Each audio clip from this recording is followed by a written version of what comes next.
পড়বি তো সবাই দেখে দিকে। হ্যাঁ, কাঁপছে মধ্যপ্রাচ্য। কাতারের অবস্থিত মার্কিন ঘাঁটিতে ভয়াবহ ক্ষেপণাস্ত্র হামলা চালিয়েছে ইরান। এই হামলায় পুরো অঞ্চলে ছড়িয়ে পড়েছে আতঙ্ক। ওয়াশিংটনের উচ্চ পর্যায়ে ডাকা হয়েছে জরুরি বৈঠক। স্থানীয় সময় রাত 11টা নাগাদ একাধিক ব্যালিস্টিক মিসাইল ছোড়ে ইরান। লক্ষ্য কাতারে অবস্থিত মার্কিন বিমান ঘাঁটি।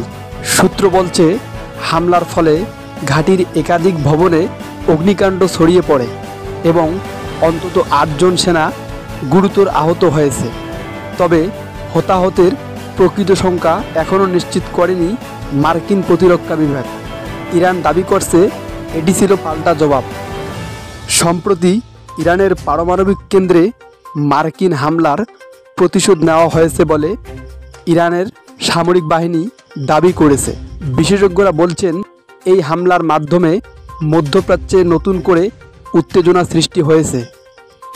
প্রশ্ন উঠছে, এই হামলার জবাবে যুক্তরাষ্ট্র কী পদক্ষেপ নেবে?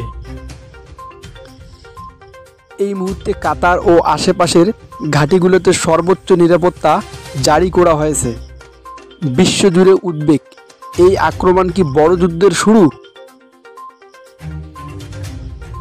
নতুন কোনো তথ্য আসলে আমরা তাৎক্ষণিকভাবে আপনাদের জানাবো। আপনি যদি মধ্যপ্রাচ্যের এই উত্তপ্ত পরিস্থিতির সব আপডেট পেতে চান, তাহলে এখনই আমাদের চ্যানেলটি সাবস্ক্রাইব করে রাখুন। ধন্যবাদ।